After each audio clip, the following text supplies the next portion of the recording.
बिस्मिल्लाहिर्रहमानिर्रहीम। आज का ये जुलूस अपने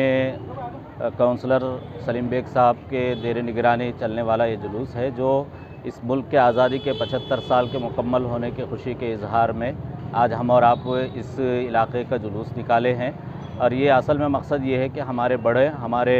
उलमा की क़ुरबानियों के नतीजे में आज हमको जगह जगह इस तिरंगे को लहरा कर खुशी का इजहार करने का मौका मिला है। जिस वक्त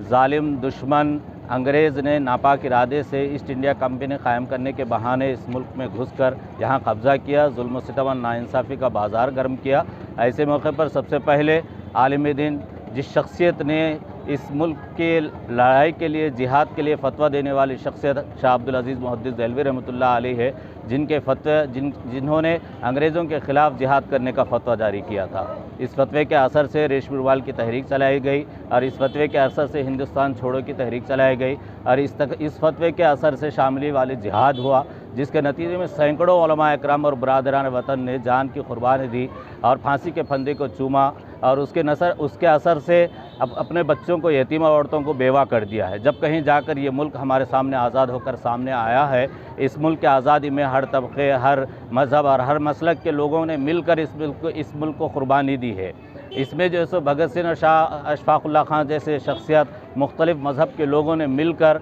इस मुल्क को आज़ाद किया है, जब जाकर ये मुल्क आज़ाद हुआ है। और उसका असर ये कि एक वक्त ऐसा भी आया है कि हिंदू मुसलमान दोनों एक प्लेट में खाना खाया करते थे और अपने मुल्क के इत्तेहाद का इजहार किया। और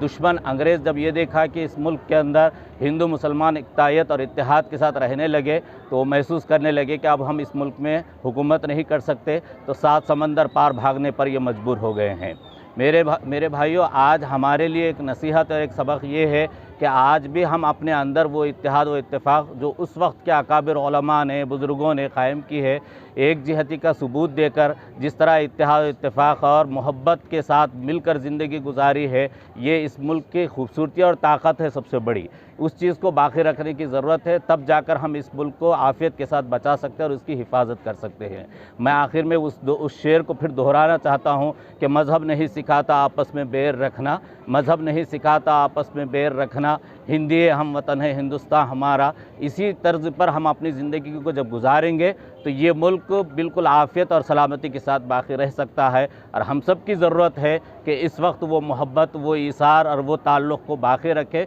जो इस मुल्क की सबसे बड़ी खूबसूरती और ताकत है। की जानिब से 75वां जश्न यौम आज़ादी मनाने का जो ऐलान किया गया और उसी सिलसिले की एक कड़ी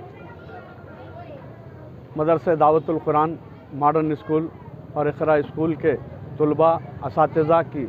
एक बहुत बड़ी रैली जो रियासत नगर डिवीज़न में मुख्तलिफ़ महल जात से गश्त करती हुई रियासत नगर मार्केट पर इख्तिताम को पहुंची। हम इस मुल्क की आज़ादी के लिए इब्तिदा से इंतहा तक इस मुल्क को मजबूत बनाने के लिए तमाम लोगों ने कुर्बानियाँ दी हैं और उन कुर्बानियों का नतीजा है कि आज हम पूरी दुनिया में अपने मुल्क का एक मुनफरिद मुकाम रखते हैं।